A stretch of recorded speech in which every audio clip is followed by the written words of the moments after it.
Hello everyone, today in this video we'll fight against the atmospheric character of our world around us, and today we will compare two types of the military presence of one country within another country.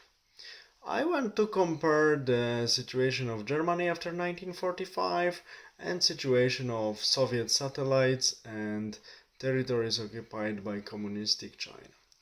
We know that after Second World War, so-called Western Germany, Allies understood that Western Germany has to be practically a independent and strong country to constitute a sort of barrier against further expansion of communism.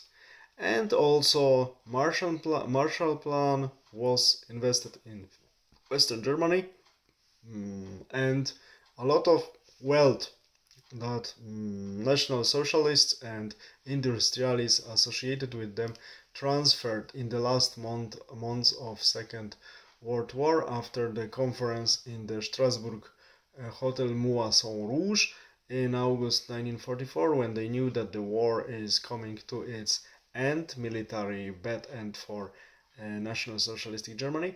This transfer, because Allies allowed also for that, came back to this wealth transferred out came back after World War II, after some years, to Germany, and all of this wealth, together with hard work of the population and newcomers, constituted power of the post-World War II Germany, power and wealth that spoiled them later in following years and contributed largely to their degraded states they are in currently.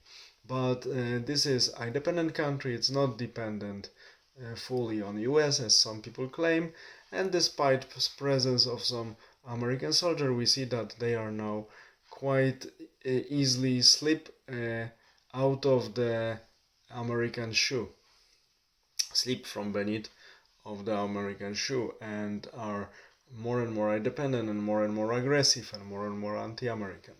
But in Warsaw Pact, so-called Warsaw Pact, the presence of Soviet army was fully covered by the countries which were occupied by Soviets, so-called satellite states.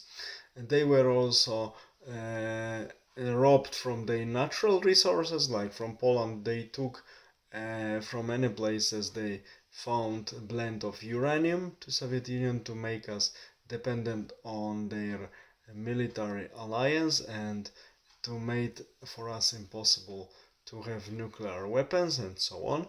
They also robbed our resources, infrastructure, and we were paying for their presence, for their occupation, and our main command of Polish army had nothing to say. Simple. It was awful, typical Russian/Soviet occupation.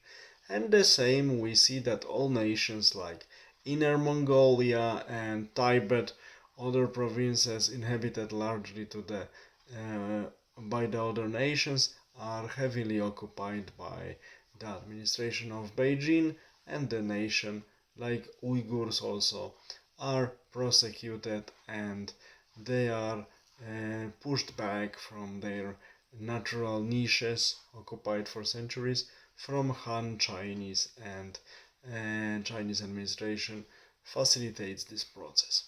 Or they are pushed into poverty and socially to the meaningless positions.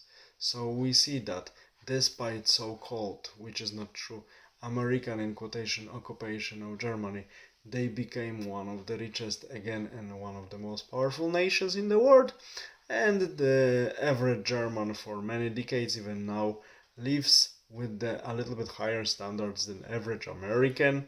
So we see that it's good to be ally of US, and also Gulf countries are also good example for this, because of course you have to a little bit pay for the safety and American guarantees, but they do not intervene into your culture, into your internal affairs so much, and if you are working hard and smart, you can become really rich.